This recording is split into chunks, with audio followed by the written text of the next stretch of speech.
Hi there, and welcome to today's episode of A Different Way of Seeing, a podcast where we talk all things disability. Today, we are chatting to a number of people looking at web accessibility. And what I'm really thrilled about for this particular conversation is we've got a team that comprises a number of different elements from users, developers, and the technical side of things. So I suppose I should really start by introducing myself. I'm the host, Lois Strachan, and we've got three guests with us, so we'll take them one at a time. Karren Visser, do you want to just give us a few sentences giving us an overview of who you are? Hello, everybody. I'm a visually impaired photographer. There aren't many of us around, and especially those of us who were pre-digitally trained. I have a progressive eyesight loss condition, so I'm constantly adapting my work, and I'm particularly interested in making visual art accessible to a diverse audience. Thank you, Karren. Justin. Yes, thank you. I'm Justin, front-end developer. I've been developing websites since back in 2011, but it's only one of my passions. I also love psychology, and I'm a registered psychometrist here in South Africa. And I find it amazing how these two passions, studying people and developing websites, just how much they overlap. That's an interesting conversation all of its own, I'd imagine. And Craig. Hi, I'm Craig. A full disclaimer, I'm Lois's husband, but I am an IT architect. I mostly work in corporates, but I have been involved in development of a number of websites for large corporates as well as for individual people. And I also look after a lot of the AI technology in the company I work with at the moment. So it's very interested to see how this conversation goes. Great. Well, it's great to have all three of you with us. So I want to really start off by framing this conversation with how everything started. And Karren, I think let's start off by just checking in with you. What caused you to first reach out to Justin and then to approach me and say this could be an interesting conversation to share on the show? As I'm based in the UK, I received an access to work grant, and that is to enable people with disabilities to access work that those without disabilities would be able to do so unencumbered. However, as I'm self-employed, there is a turnover remit to this grant, and I have tried to maximize the grant framework as much as possible. So when my brother mentioned Vitopia, as quite a lot of my work is online, I was very keen to meet Justin, and particularly when I heard that he has a psychology background. So we've been looking at how to make my work online more accessible from a technical point of view, but also in terms of the creative aspects for funding applications and for reaching out to museums and individuals, filmmakers who are particularly interested in improving their accessibility, both from a web or presentation point of view and also an creative point of view. Okay, so there's a whole lot of different topics that came into that conversation as well. But the one that we're particularly talking about today is web accessibility. So I guess really the starting point of this conversation is why is web accessibility important? And I think, Karren, if we can start with you again as a user, why do you, and someone who is visually impaired, why do you feel that it is important to have accessibility in mind when designing a website? I I've often look at websites from the point of view of how I am receiving the information and whether it's going to help me make a decision For instance, visiting a museum? Is it going to be is it going to cause me to say, yes, I want to go, or no, it's going to be too complicated? So a website will help me with decision making, whether it's going to visit a venue, online shopping, feeling that I'm in control when I'm online shopping or using online banking because things are fairly well laid out, logically so. Um, and also other websites, maybe blogs, where you feel I would like to know more of what this person is doing, but I'm drawn to those websites that are simpler in design, but at the same time, there is an aesthetic. So I don't feel that it's a purely functional website that's really not taking into account the layout and from a visual point of view. Thank you. Craig, from your side, why is it important? Well, I mean, if I just look at us at home, I see, me accessing a website. My vision is fine. I need to click on a button. I click on it, but sometimes, like, I'll hear you from the other room getting frustrated because you're trying to just click on the submit button, but whoever put the website together decided to do something fancy, and it's not a normal button, and it's not a normal labeled thing, and it looks great, but it's totally inaccessible. And that doesn't have to be the case because you can do both, but you just have to do it with intent. Okay. And Justin, from your side as a web developer, why? Why is it important? Yeah, well, I can say, Craig, I can completely agree with you. There's so many designers, web developers, they want to do the next best thing, which is completely out of the box. But we have standards for a reason. It makes Yes. it easy for people to engage with systems.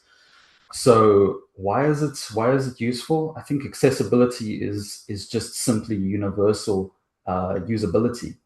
Uh, we use the WCAG. I know it's also pronounced WCAG, WCAG, but they have the PAW principles. You can find that they're perceivable, operable, understandable, and robust. And the idea is to make every website, every system that people use, from, as Karren said, banking websites, e-commerce, you want people to be able to perceive what's going on the website, operate the buttons without difficulty, understand the content and why they're seeing it, and robust so that it doesn't break when somebody does something slightly outside of the box.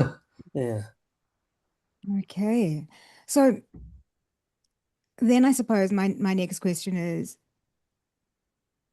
why should people care? I mean, what is the business case that we can put forward to companies who go, well, so my website isn't accessible to people who are visually impaired. Who cares? Most of my customers aren't. What's the business case? Can we start with you on that one, Justin? Sure, yes, and it's funny you say that question. Why should I care? I hear that a lot from my clients as well, because they just hear extra development hours, extra time, extra money, but they see it as something that's a checkbox that they need to tick. But it's definitely not the case like that. Um, if I can put it as a simple example, a lot of people see accessibility and the usability of their websites as two completely different cases, but really it's one case. You're maybe working around the margins of the website in certain cases of accessibility, but you're improving the core throughout.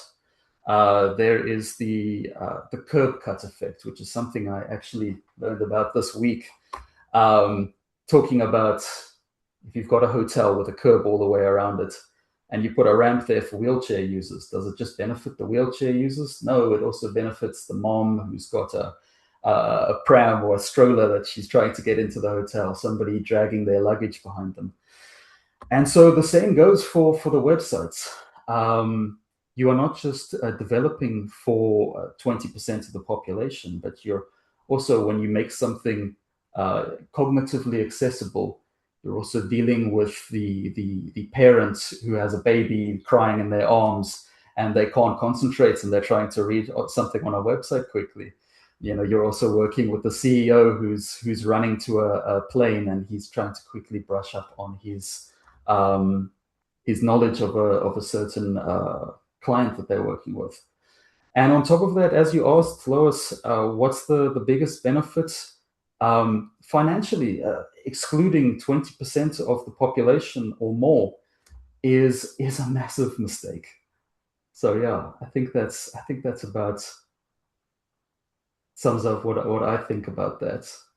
Craig, anything you'd like to add to what Justin Well, said? I mean, I'm going to completely agree with that if you design your website properly, and especially now, because a lot of the historical challenges have gone, like multiple browsers supporting multiple versions of web frameworks, it's all pretty standardized now. And if you use a modern web framework and you design your site properly, with well-designed menus, without custom coding them yourselves because you can, you get a lot of that accessibility for free.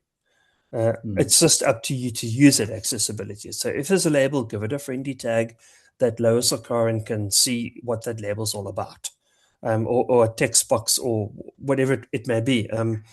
And aside from just, good governance and good behavior, it's the law in many countries. In many countries, it's a criminal offense. Your company can be fined if your website is not accessible. I know as a sighted person accessing a lot of websites where you sort of struggle. How does this page work? What am I supposed to do? And, I'm an experienced architect and I struggle. Like I feel sorry for the poor blind person who's, can't even see what's going on. It's just good behavior. Design your websites properly and it'll all come together. Karren. I'd like to add to that, Yeah. to both your and Justin and Craig's, and that is, I see a website also as an invitation. If the website is poorly designed or it doesn't consider, a diverse audience, people who are, not all visually impaired people, for instance, as an example, are using screen readers. There are those like me where I've got a bit of sight left in my center of my one eye, so I'm zooming in or I'm using the PDF. I might be using the speech element. So I might be using multiple aspects in order to engage with that website. But if I notice that it's confusing, or I check if there's alt text and there's no alt text, or it's inconsistent, then in my mind I think, what's the point of going to that venue or shopping on that web for that product if they're not considering me? And because if they're not considering me, what are they doing with my money? How am I being appreciated? Because I'm like everybody else. I'm a consumer. I'm a taxpayer. So that to me is an example of, if they don't care about me, they're probably not caring about many others. So I will then choose to vote with my feet and go somewhere else, visit another venue or shop on another website. And I think that's what, when Justin brought up that point, many clients don't understand, is that we vote with our feet. And those of us who are on forums, as Lois will, I'm sure, agree with me, we have conversations about the apps that aren't great, or aspects of online shopping, or which venue didn't accommodate us, and that has a trickle effect and it can build momentum. I think that's very Maybe much the Karren, if I case. can, if Liz will let me jump in, she's probably Go for it. used to me jumping in. It's not just public websites, it's also internal corporate sites. So and this is a very real story. I work with a database administrator who's completely blind, and she's very, very good at her job. But one of the things she has to do is connect to a VPN to do things after hours. And one of the buttons on that site, because it's a very old legacy page, doesn't work for her. And, someone said, well, can't she just get someone to click on that page for her? And I'm like, well, in the daytime, if she's got someone at home, she probably can. But what happens when she's on nighttime support? Something goes down at 3 o'clock in the morning. She can't knock on her neighbor's door and say, can you please come click the login button for me? because I can't get to it. And that's a very real challenge where you suddenly can't do your job because a website is not accessible. Yet she's working probably with substantial amounts of investment in that database. But then you've got a vendor product that's 20 years old that's no longer maintained, and the world gets complicated. But I absolutely agree. If they thought about that up front when they built the website, it wouldn't be a problem. And I'm really not trying to pick on a particular vendor because this is all over the place. Yeah. And I think, I'm not mentioning names. Just from, I think, Karren, maybe you and I can dig into a few examples. I mean, if I look at myself, I tend to avoid online shopping, doing it independently, because essentially they are asking you to make a purchase decision based on a visual image. Now, for me being totally blind, that's pretty much pot luck. And I don't know until I receive that item what it is that I'm going to be getting. Even if they give a certain amount of detail, or even if I use a description app to describe it to me, it can be pretty hit or miss. And I know you and I, Karren, had a conversation recently about a online shopping experience as well, where you experienced a number of difficulties and it caused you to make a buying decision. So, I think understanding the needs people, and it's not just those of us with visual impairments. And I think, Justin, you referred to this earlier. It can be someone who's busy and just needs a simple website to access their information. Someone who perhaps is living with a cognitive impairment, a neurodiversity, dyslexia, all of these issues, your web design, the way that your website is presenting itself, can have significant implications that become buying decisions. So, it really, I think it's, and especially now that we have a world that seems to be becoming slightly more online and less out there in the physical world, people who are becoming older, wanting to continue shopping or needing to continue shopping, they have to be able to access that site too. So it really is a huge decision, and I think a huge factor. So I'm curious about then what sorts of features can easily be made accessible. Craig, you've already mentioned labeling buttons. Karren, you've mentioned alt text. But what else are we talking about? And Justin, maybe we can chat to you first of all from the web development side. Kinds of things, what changes are you making to a site or in order to make it accessible on the sort of the user's perspective? What would we see that could make it more accessible? Right. So to just add some context to that, I think a lot of developers here, I got to make my website accessible, and they think, oh, this is a giant beast that I've got to now tackle. But really, you start small. You pick a few things, and not to reiterate, but alt text and labeling. That's a perfect place to start. But then you also need to start thinking about, let's say, like 4 pillars of the people perceiving your website. Can somebody navigate your website with just their keyboard? That's a big one, and that's an easy place to start for a developer. Are you able to press tab on your keyboard?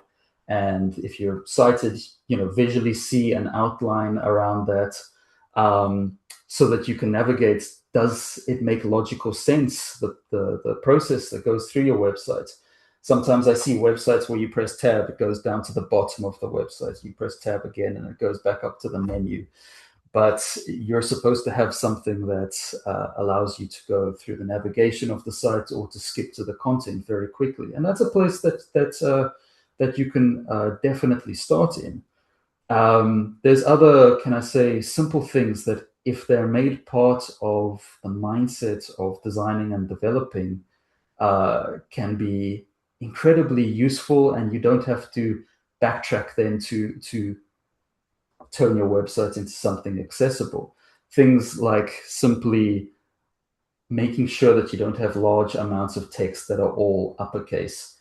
I don't know if you have ever come across this, Lois, where you are on a website with your screen reader and it's uppercase text and it reads it out like an acronym. I've heard that that happens before. It can depend. Also, I know that some Yeah. people have their screen readers set that it beeps every time there is a capital letter or it says caps. Now, can you Right. imagine if you're getting long, it's large amounts of content read to you where Mm. every letter is saying caps, caps, caps H, caps, caps T, caps Yeah. H, caps E. Yeah. Yeah. Luckily, we are able to change some of those settings, but yeah, Yeah, but I Mm. also wanted to just add that if you wanted to appear capitals, there are ways to do that with the styling. That Yes. to a visual person, it's in capitals, but to a non-visual person, it's in whatever case you want it to be in. You know, title case or sentence case or whatever. It doesn't matter. Mm. That's very easy to do, but you just need to think it ahead. Karen, from your perspective as someone who is able to see a certain amount and is still using zooming in, what aspects of the web accessibility are of particular importance to you?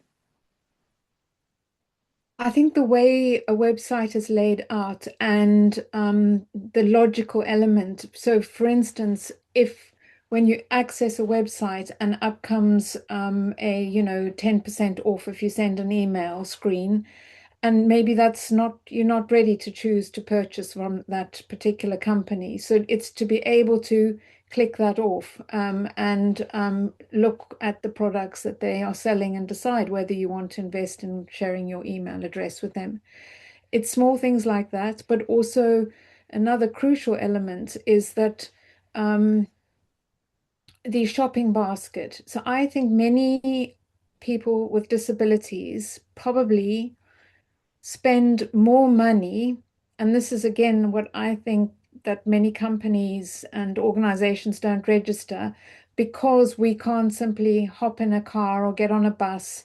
And so we factor that in. I will choose something that is more expensive online because I'm going to save money on actually trying to get to the shop.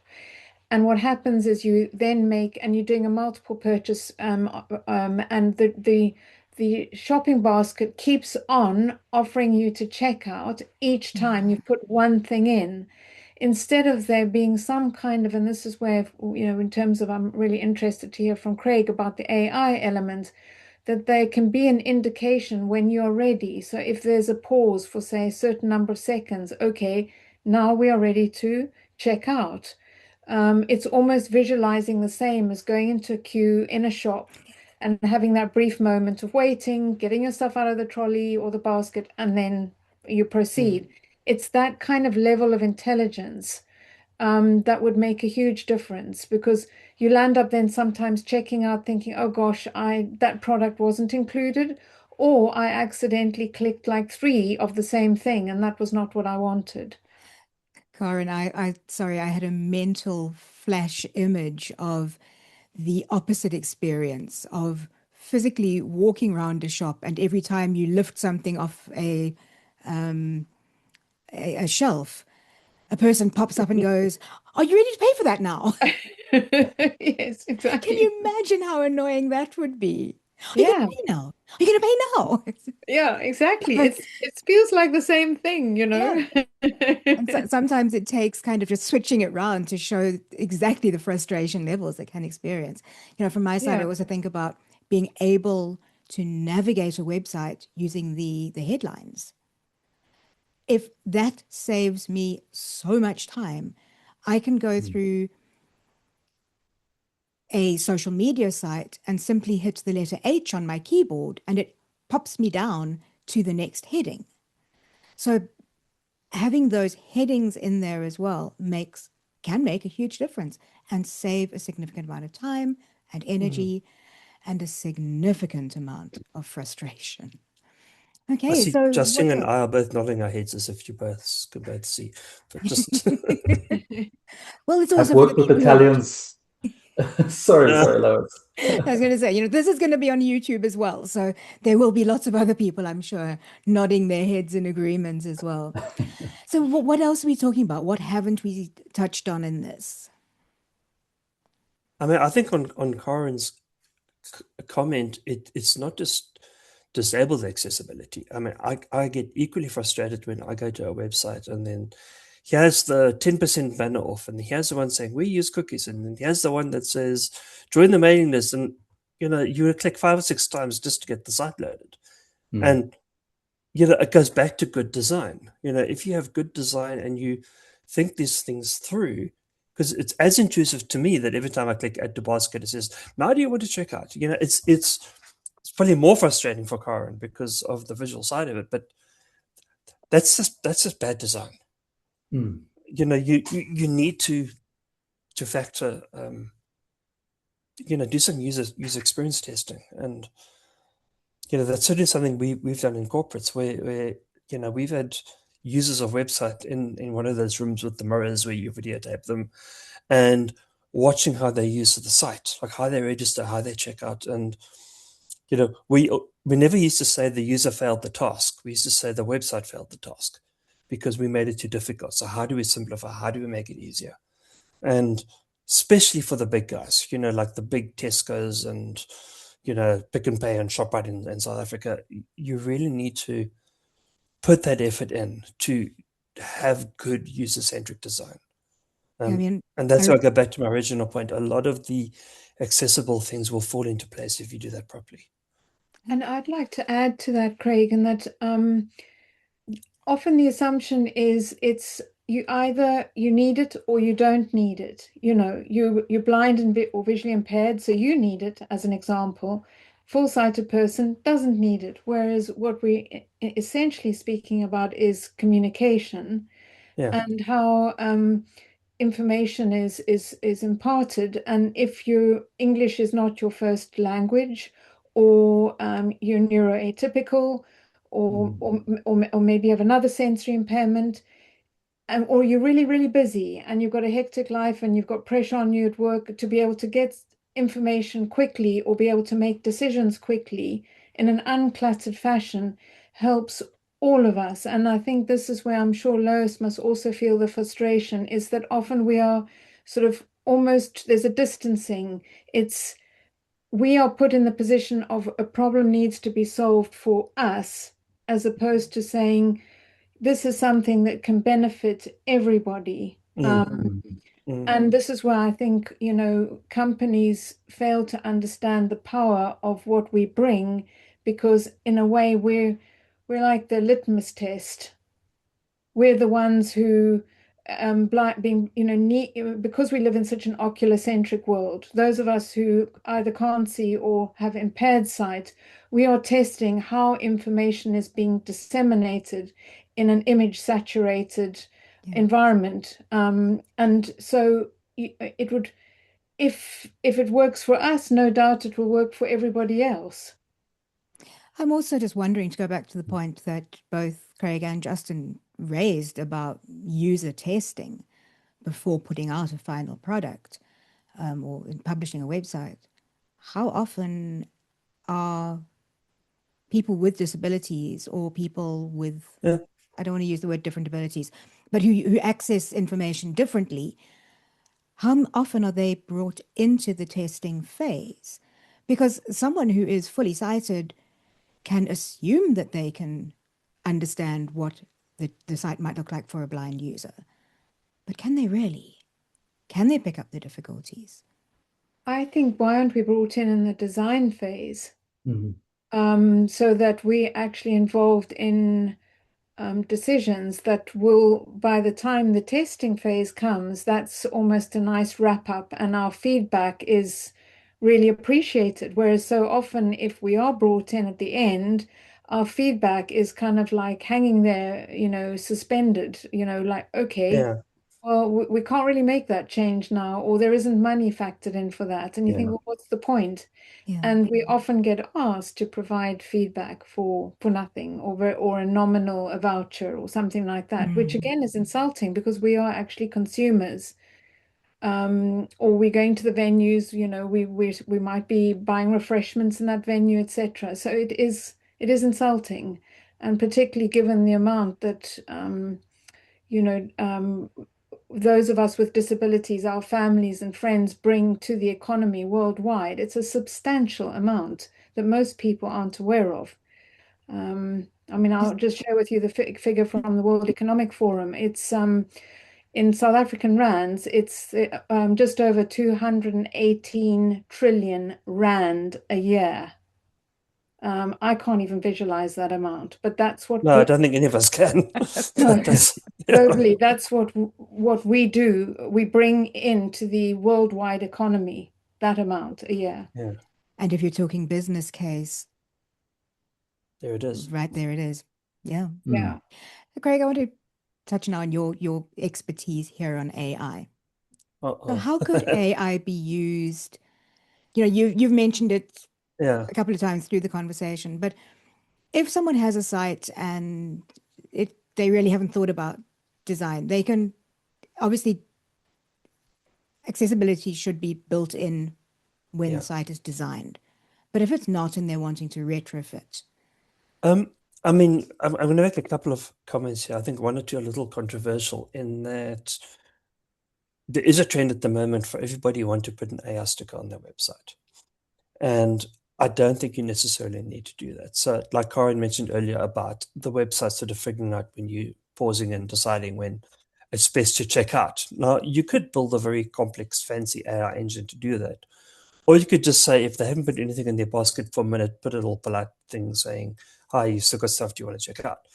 But also where website owners, in particular people who don't necessarily have the corporate budgets, I did a test where I went to ChatGPT, and I fully admit I've got a corporate subscription, so I get like the fancy one.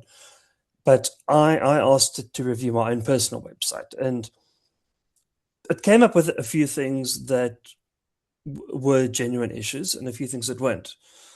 So, I looked at it and I thought, oh, actually, I don't have a way to shortcut the menu. That's very easy to add it to the styling. So I will do that. I haven't had an opportunity yet. It said these images don't have alt tags. I thought, okay, fine. I can add alt tags to those images. But it gave me, and I used the W3C, which is the World Wide Web Consortium. They're the people who govern all the standards as to how HTML works and how the internet works and all of that. I think it's the standards Justin was using. yes. And it will tell you like on standard 5.2, which is text size must be legible. You're non-compliant because the gaps between the lines is too small. It can get quite detailed, but anybody can do that for any site. You don't have to have the fancy subscriptions. Even with some of the free ones, you will get that information for free. Yeah. And like I know, looking at it, and I'm saying this as a technical person, I thought I can probably fix 80% of those issues in a couple of hours, which is what I intend to do. If I wasn't a technical person, I would go to a Justin and say, I noticed this is an issue for me. How can we make it better? For personal sites, it's not much going on. But when you've got a big corporate site that's like a banking site or insurance site, it is more complex, and that's where I absolutely agree with Karren is you need to do that testing earlier. And there's nothing stopping a corporate saying, well, we can do some basic AI testing before giving it to a Karren. So at least it's hopefully vaguely usable before she tries to get it working. But definitely, those language models are really good at analyzing content and comparing it to standards. Not just for websites. I mean, you can use this for contracts or anything, but I would highly recommend that you use those tools to pick up problems early. Super. Thank you. Yeah, if I could jump in, Mm, sorry, if that's okay. go for it. Yeah. Wanted to just ask you, Craig, Yeah. because I agree with you completely. And as you said, even these free ones, free tools, they can pick up a decent number of. It's not going to be perfect. It's not going to make your websites Yeah. 100% But it's going to be a compliant, lot better. And accurate. Exactly. Yeah. yeah. But I'm just asking, and maybe I can share my opinions as well. But what do you think the downsides to that is? And I think, from my side, I think some of them is number one, as we just said, it's your site's going to be a lot better, but it's not going to be at the maybe at the level it should be. Yeah. And AI, of course, people are talking about how AI hallucinates and makes its own information up essentially because the language sounds correct. What do you think about that? Do you think that I these mean, tools? to be honest, so I've been involved in the AI journey probably the last 3 years. And, I remember a PowerPoint presentation I did at, for IT in the company I work with. And I was pointing out a lot of the issues with AI. It was things like hallucinations, things like one of my party tricks was to get it to play a game of chess, and I would make up moves, and it would say that's an illegal move, and I'd say no, it's not, and we'll go okay, um, or get it to do basic arithmetic. But they are getting better and better, and better. Mm, Hallucinations are still there, but they're smaller, smaller, smaller. I yeah, obviously look at what it's telling you, but you often know if it's telling you sense. Like if you've got a massive menu that every time you open a new page, you're going to click through 20 menu items. Um, that's pretty easy to fix. mm, So I'd be aware of it, of course, but I wouldn't be overly concerned about it.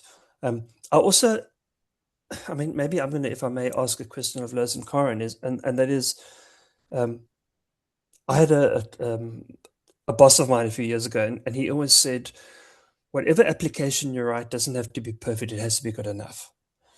And if you want to make it perfect, I know you'll make it perfect for Lois, but it will not be perfect for someone who has a mobility impairment. And then you make it perfect for them, and it's not perfect for the person who yeah. has maybe color blindness. And is good enough good enough? And then what is good enough? I'd like to answer that with the sense of if the website you feel like they are communicating with you as another human being, and that there is they instead of trying to talk at you or provide information at you, they're considering, and it's often small nuances or tweaks in language. And the concern I have with AI use, and there are a lot of positive elements about AI, but AI is saturating text with adjectives, often that are meaningless. And so you land up going, well, there isn't a person behind this. They haven't thought through this. Yeah. If they were in a position, would they want to buy this? Whereas Justin and I have been talking with a local museum in Oxford. It's the one and only one situated in a school. And their Oh, website is very, very basic. But when you go onto the website and you see what they're trying to achieve, you just think, oh, this is cool. I want to go there. It hasn't actually, there's nothing on the side that tells you how to get there because they haven't quite got to that point. But I don't care because I think, okay, I'll just find out where the school is and I'm going to go there. So it's the complete opposite. Whereas the ones that, where there's a lot of funding, you think, well, make the effort, please. But others where you yeah. can really feel their hearts into wanting to embrace everybody because they've got this novel idea, you don't really mind. It's the same as Mm, inaccessible coffee shops. It's when the staff are so friendly and warm and welcoming and they find a table for you, etc. And they put a glass of water down so nobody else goes to the table while you're waiting to get your coffee. You think this is cool. I will go there anytime, even if it Yeah. means kind of knocking into people with your white cane and whatever. It's fine because you just feel welcome. When it's not your ankles being ankle tapped, as Lois would say. Yeah. Craig, just in answering that question from my side, I was thinking of a conversation that I had earlier today, also for the podcast, and it was about an AI agent that is able to assist with assessing physical sites for their accessibility. And this is not just for mobility impairment, but for all disabilities. And the person who's developed this was saying she could put onto the survey that you go through, the assessment tool, she could put 400 different questions that need to be answered. But does a business owner really want to take the time to answer those 400 questions? So she had to make the decision of which were the things that were significant enough to allow access to the site or to not prevent access to the site, but maybe weren't 100% what she could have asked. And I think from my perspective, it comes down to that. If I can get the information that I need without taking too much time, if I am able to make the decision that I need to make without there being 100 hoops to jump through, and if I'm able to know that what I am doing is accurate, safe, and effective, I'm willing to say that for me, that is good enough. However, that's an answer for me. And maybe some other people who think like me, you're going to find so many different answers to that question. And I think that is part of the world that we live in, that unfortunately, as you say, the concept of universal access often is a gold standard that we might work towards. But in reality, sometimes if you make something accessible for one person, it then excludes somebody else. Yeah, I And mean, I Lois, think I know that it's you and I really have spoken about this over a numerous glass of wine uppers. many times. And I don't believe there's such a thing as universal access. But I No. do believe there's good enough where 80 to 90% of your user base are able to use your website or able to enter your building and use the bathrooms in the canteen and the things you would expect to be available. And I think from there, the addition that I would say is, and that if you do find that someone is excluded and they approach you, that you Find a engage way. with them and you find a way together. I think that perhaps that feedback loop, I think, is a crucial part to add into the mix.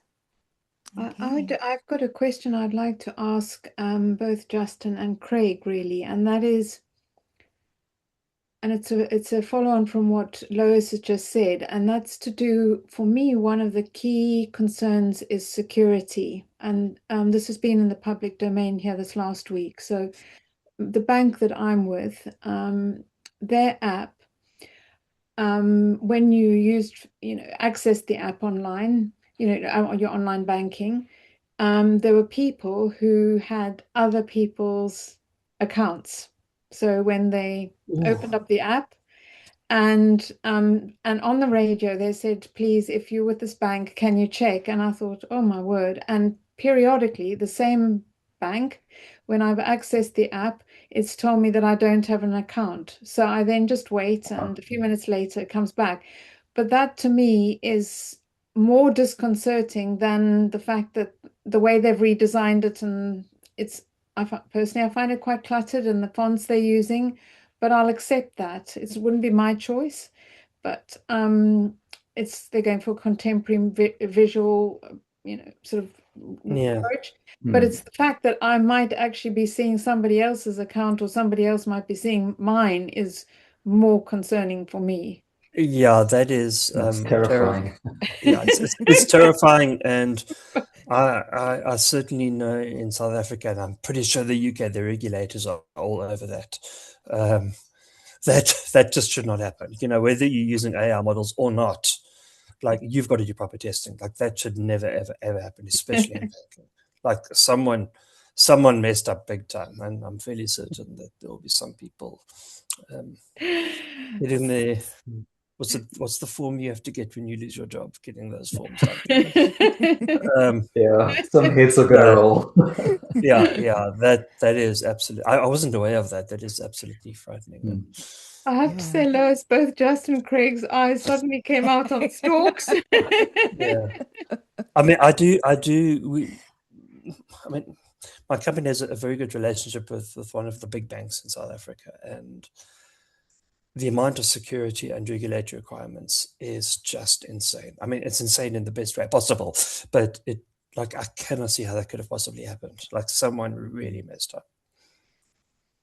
Okay, well, I think maybe before we get taken off I think you down should change your bank security card. aspects and things like that, I think we should kind of start to wrap this up. So,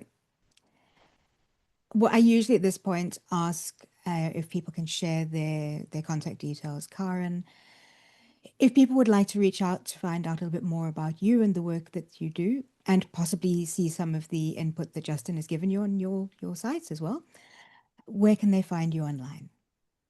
I have a website. It's Karren with 2 R's, Karren, and my surname Visser, and that's also for social media, Instagram, Facebook, and LinkedIn. My Paradise Unseen Explore page is one that Justin and I have recently been working on, and that's looking at AI using Paradise Lost, John Milton's Paradise Lost as the source text. Yeah. Great, Yeah. thank you. And that website, it's karrenvisser.com. Yes. Great. Justin, where can people find you? Right. So anyone who wants to find me would find me at Vitopia, where I spend most of my waking hours. So our website address is vitopia.co.za. That's vertopia.co.za, as well as all of the socials where we exist. Thank you. Craig, do you have anything that you'd like to share about No, if I people mean, want to reach out to I'll you? give you my personal website, and it's craigstrachan.com. Same spelling as Lois, so CraigStrachan.com. If you want to email me, craig@craigstrachan.com. Don't try get me on social media. It might take me some time to answer. And if you poke around, you'll also find me on LinkedIn. Super. Thank you so much, all of you. So a final question then. If people are wanting to make their websites a little more accessible, what is the very first step they should take? Justin, from your side, from the development side? If I may, I'm going to give 2 answers. All right. But only because you've been so nice. Okay, thank you so much. I'm going to say, firstly, just outside of development, just from a human aspect, listening is where it all comes down to, and people are bad at that in modern times. Listening to each other, engaging with each other, talking to each other, and that's why I'm so glad that I was able to join you on your podcast. This is where we need to start. From there, on the development side, I think you can keep it simple. Just make sure you follow the standards, do the basic testing, follow some automated tools as Craig spoke about, and you've made a good start there as a developer. And focus on this from the get-go. I think we've got a good plan there if you go with that. Great. Thank you. Craig, from your side. I would very much agree with Justin, and I would also say, if you're going to do this, you must do it properly. Don't, accessibility is not an afterthought, it's part of your design. But I would also just start by, doing some basic research on Google. Just try and see what are the top 10 things that blind people get driven mad by. Like, I know one of them is not being able to jump to the content. Another one is not being able to click on buttons. So, I would just try to understand what are those basic things, and then, ask your network, find someone who's willing to sit with you and go through an early version and see what happens. And then the Sorry, it's three answers. So the third answer, and Justin, I'm sure you'll agree, is use the modern web frameworks. Yeah. Don't reinvent the wheel. If you're using WordPress and using a modern version of WordPress, you get all of that for free. If you're using, just going sort of technical, like the React frameworks or any of those guys, you're going to get it for free. And when I say get it for free, you still need to implement it, but all the tooling is there. You just got to give it friendly tag names and label your buttons, but the ability to label your buttons is there. Great. So just take it seriously, not as an afterthought. As Karren said, how many trillion was it? 500 trillion or something crazy. It's a 218 trillion rands. Yeah. So I would like a piece of that. Thank you very much. Just a morsel. Yeah, like 1%. Yeah. That's what, 2 trillion. Karren, Yeah, exactly. from your side, where do you think that people should start? Do you know, I'm probably going to say the least expected thing, and that is actually just look at the website because, I can't tell you how often people spell my name incorrectly. We won't go down to the subject of pronunciation, but spelling, and also asking me questions as if I'm kind of a novice or an afterthought, or I haven't really considered the work I'm doing. And you think, hang on, if you had just gone to my website, you would have all this information, and we would be having a far more interesting conversation that could potentially lead to something constructive. So I think that to me is the key thing. We invest in websites, and Lois, I'm sure you would say the same thing. Your website is visually very strong. It's well structured. It provides information in a clear way. And you think if somebody's going to approach you to do something, at least take a few minutes to go onto the website before jumping in and making contact and asking questions where you think, actually, this is kind of irrelevant. We could have moved on from here in seconds. And not just checking out people's social media, because that's not enough. Websites are crucial in providing context and opportunity. Useful Well, Karren, information. if you said her site's well designed, I will take full credit for that Yeah, because that's my design. I was just going to acknowledge that you have to thank Craig for the design. But I might have love the developed the color. content. I But to love be the. honest, I ate my own dog food and I used a modern framework. Did you? Because also, what I love about it is that ochre, that earthy ochre red and black and white combination. Yeah, that red really stands out. That I think is really It's nice. just so sophisticated and timeless at the same time. Okay, there's Careful, I'm going enough to ask you for a compliment. LinkedIn review at this rate. Yeah. Well, to be fair, I've just been told by an AI tool that I need to have a more prominent book Lois as a speaker or as a coach on my site. And maybe that's something to consider as well. So, yeah, Yeah, but that's content, not design. exactly. And that's Would you content is consider me. inviting us back in about a year's time for a review? Because by then I will have also shifted mine over to Vertopia, keeping much of the design element, but still, it might be nice to have a recap in a So year's we can review Justin's work. time. Let's see what happens. I'm always open to discussing these things. So thank you, all three of you, for coming on. I think it's been a fascinating conversation. I think it's been a really valuable conversation. And I hope that my listeners and viewers will get the same value. And for those of you who would like to see that website that Karren was referencing, you can find my work on loisstrachan.com. That's LOISSTRACHAN.com. And you'll find me on Facebook, LinkedIn, and YouTube under my name, Lois Strachan.